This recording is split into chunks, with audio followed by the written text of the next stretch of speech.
Salut à tous, donc aujourd'hui je vous fais la vidéo et podcast sur vivre ses émotions. C'est quelque chose qui me tenait à cœur, j'ai mis un peu de temps pour l'enregistrer puisqu'il y a eu pas mal de péripéties ces derniers jours.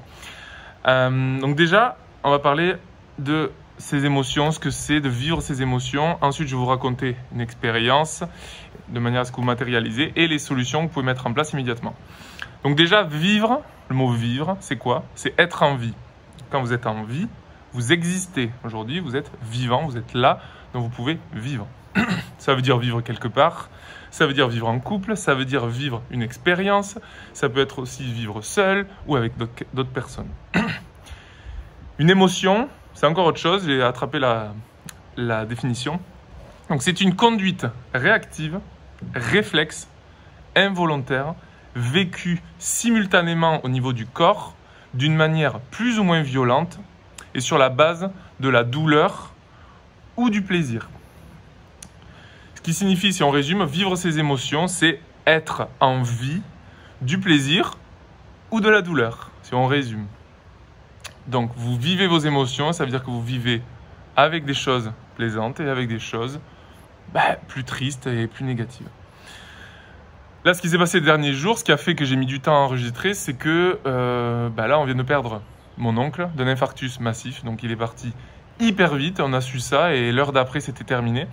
Donc là, vous voyez, il était en vie et il nous a quittés en un instant. Donc, il a, malgré lui, abandonné sa famille, ses amis, tous ses proches. Et nous, il nous a, nous, on ressent la tristesse et la difficulté sur le moment. Donc, ce qui a été très difficile, là, justement, c'est d'accepter de vivre nos émotions sur le moment, sur un moment choquant. Puisque vous avez déjà connu ça, parfois on perd les personnes qui ont des maladies, on sait que petit à petit les personnes vont finir par être de plus en plus mal et finir par décéder, ou on sait quand les personnes vieillissent qu'elles ne sont pas éternelles et que quand on arrive à 90 ans, 95 ans, ça peut être la fin d'une vie aussi bien remplie d'une personne âgée.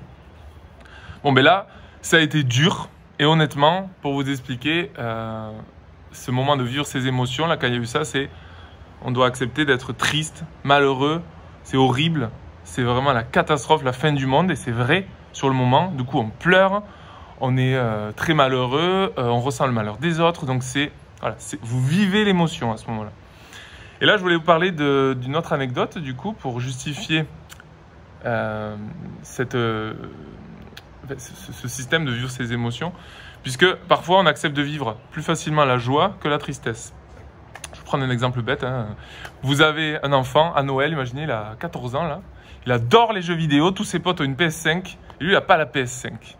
Donc PlayStation 5 à Noël, imaginez, vous ouvrez là le cadeau et vous découvrez la PS5 que vous avez toujours rêvé que vous pourriez jamais vous payer. Et là, gros moment de joie, gros moment de bonheur, une émotion extrêmement positive qui ressort et du coup, ouais, trop bien, j'ai la PlayStation, je suis trop content, c'est la joie, c'est trop bien, maman, merci, merci, merci, il saute partout, le gosse, il est trop heureux. Bon, ça, c'est une émotion qui est vécue et qui est positive. Donc, l'enfant exprime, du coup, cette émotion. L'autre jour, je pense à ça parce que mon petit cousin aussi, pareil, quand il est rentré dans l'église, etc., il a pris conscience que c'était triste. Qu'est-ce qu'il a fait? Il s'est mis à pleurer. Il s'est mis à pleurer, il a beaucoup pleuré pendant la messe, mais c'est très très positif de faire ça. Ça signifie qu'il vit ses émotions négatives aussi. Là, il était très triste parce que son grand-père était plus là. Très triste, très triste, très triste. Il pleurait, il a compris que c'était quelque chose de triste et de difficile à traverser. Donc, il l'a vécu aussi. Et là, pourquoi je vous raconte ça en parlant des enfants? Parce que les enfants, souvent, acceptent de vivre leurs émotions. La plupart du temps, ils acceptent. Après, en grandissant, souvent, on ne veut plus aussi bien les vivre. Pourquoi? Parce qu'il y a notre mental qui prend le relais. Donc très souvent, qu'est-ce qu'on fait? Quelque chose de triste, on va dire non, moi je suis fort. Je dois montrer que je suis capable de résister à ça. Donc je ne montre pas que je suis triste. Je ne pleurerai pas, je suis fort.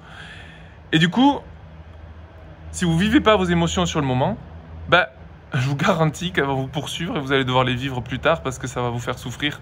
Parce que vous n'avez pas accepté sur le moment que cette souffrance était là et qu'elle était présente. Et vous ne l'avez pas vécu au bon moment. Donc vous l'avez enfoui, vous êtes dans le déni, vous vous occupez de la suite, vous préférez oublier, vous préférez parler à d'autres personnes, vous cherchez un coupable. Et ça, ça vous empêche de vivre l'émotion. Donc, rappelez-vous quand vous étiez enfant, ce que vous aviez comme réaction positive et ce que vous aviez comme réaction négative. Et en réalité, les deux peuvent se vivre. C'est pas parce que vous êtes triste et que vous pleurez que ça fait de vous quelqu'un de nul, de capable de rien, de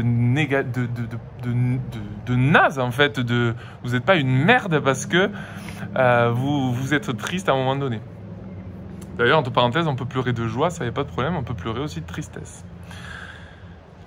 Voilà, ça c'est important de vous le partager. Et la solution par rapport à ça, là il y en a 7, c'est déjà de comprendre que vous n'êtes pas parfait. Les gens qui n'ont pas de problème, qui ont 0 problème, qui vous disent jamais eu de problème dans ma vie, c'est des conneries, ça n'existe pas, c'est pas vrai. Accepter qu'on n'est pas parfait, c'est aussi ne pas se trouver nul. On n'est pas nul quand on vit ses émotions quand elles sont négatives. Sinon, on serait nul quand on vit quelque chose de joie. Deuxième chose, c'est s'accorder le droit d'être humain. Un humain, il est fait pour pleurer, pour rire, pour s'éclater de rire. Il est fait pour partager, il est fait pour être content aussi. Donc pour être bien, il faut aussi accepter de se sentir mal.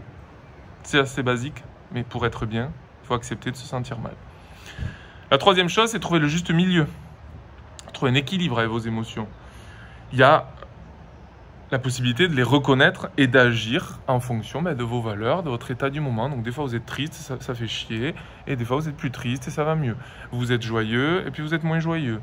Voilà, votre vie elle fait ça au niveau des émotions, et c'est variable en fonction des événements. Autre chose très important, c'est regarder vos émotions, je viens de vous le dire. Vous vivez quelque chose, maintenant là je suis en train de vous parler. Je suis très content de le faire parce que j'ai envie que ça vous apporte quelque chose de positif. J'ai envie que ça vous fasse un déclic et je le fais avec le cœur parce que vraiment j'en ai envie. Donc, regardez l'émotion. Donc moi, je regarde l'émotion quand je vous parle. Je suis heureux de faire ça parce que je sais que ça va donner le déclic à des gens. Donc aujourd'hui et maintenant, je suis heureux de faire ça. Donc quand vous avez quelque chose de triste ou de positif, regardez-le, pleurez ou soyez heureux. Mais faites-le tout seul. Prenez une bougie, je sais pas, un livre, vous allez vous balader. Vivez l'émotion comme vous voulez. Chacun son truc. Vous leur dites coucou et vous leur parlez. Ensuite, c'est ne pas ressasser. Alors, ne pas ressasser, ça veut dire quoi? Ça veut dire on a regardé les émotions.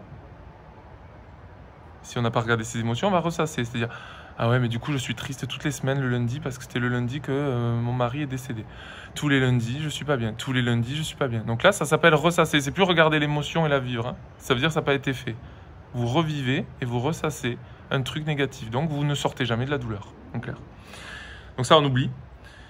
Exprimer, s'exprimer, le dire. Vous pouvez parler à des amis, à des membres de la famille. Vous pouvez parler à vous-même. Vous pouvez parler à un inconnu, à un psy, à un énergéticienne, magnétiseur, j'en sais rien, ce que vous voulez. Vous pouvez parler au ciel, aux étoiles, j'en sais rien. Mais vous exprimez.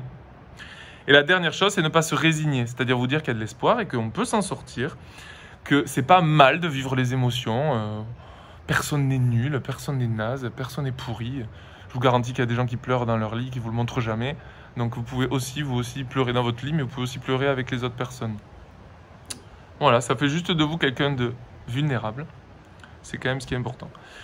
Donc, résumez tout ça, vivez vos émotions et acceptez qu'il y ait des moments extraordinaires, très positifs dans votre vie, et il y a des moments extraordinaires et très négatifs dans votre vie. Voilà.